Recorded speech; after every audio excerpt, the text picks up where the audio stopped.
اور جنت البقیع میں آپ کو دفنا کے زمین کو آپ نے ہموار کر دیا کہ تم وہی لوگ ہو جو خیبر کے دن اور دیگر کئی جنگ کے مواقع پر فرار ہوئے تھے۔ جب تک معاملہ میری ذات تک محدود تھا میں علی صبر کرتا رہا۔ وہ سارے کے سارے افراد وہاں سے واپس چلے گئے۔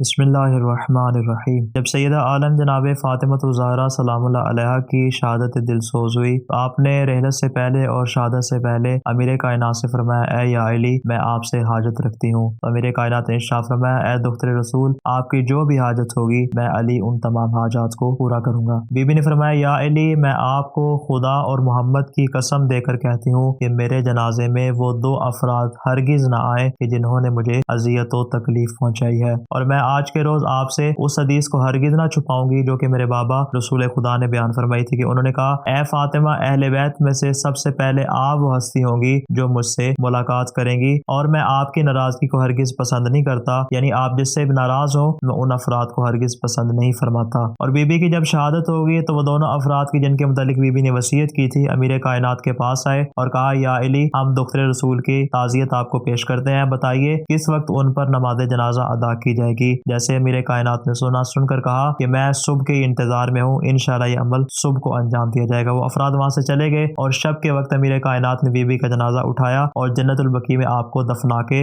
زمین کو آپ نے ہموار کر دیا اور اس کے اطراف میں مختلف قبریں بنا دی تاکہ ان کی قبر کی تشخیص نہ ہو سکے۔ جیسے صبح نمودار ہوئی وہ دونوں افراد امیر کائنات کے پاس ہے اور کہا، یا علی یہ تم نے کیا کیا؟ تم نے فاطمہ بنت رسول کو ہمارے بغیر ہی دفنا دیا، ہم ان کے اوپر نماز جنازہ پڑھنا چاہتے تھے جبکہ تم نے ہم کو بلانا گوارا نہیں کیا، اور تم نے بے عینی وہی کام کیا جو تم نے رسول اللہ کے لیے کیا تھا کہ جس طرح ہم رسول اللہ کے جنازے میں موجود نہیں تھے اور تم نے ہمارے بغیر ان پر نماز پڑھ کے ان کو دفنا دیا، یہی کام تم نے فاطمہ کے لیے بھی کیا کہ ہمارے حاضر ہونے سے پہلے ہی تم نے اس پر نماز جنازہ پڑھ کے اس کو دفنا دیا ہے۔ امیر کائنات نے سن کر کہا، میں نے یہ عمل اس لیے انجام دیا کہ دختر نبی نے مجھے وصیت کی تھی اور میں نے ان کے ساتھ عہد کیا تھا کہ ان کے جنازے میں کسی کو بھی شریک نہ کروں۔ ان دو افراد میں سے ایک فرد جو کہ نہایت ہی جذباتی قسم کا اور خبیث قسم کا انسان تھا، اس نے کہا، اے علی تم نے وہی کام انجام دیا جو صدیوں پہلے تم اپنے پیٹ میں ہمارے بوجھ کے طور پہ چھپائے ہوئے تھے۔ جیسے میرے کائنات نے سنا ایک مرتبہ غیظ میں آئے اور آپ نے ارشاد فرمایا، اگر خدا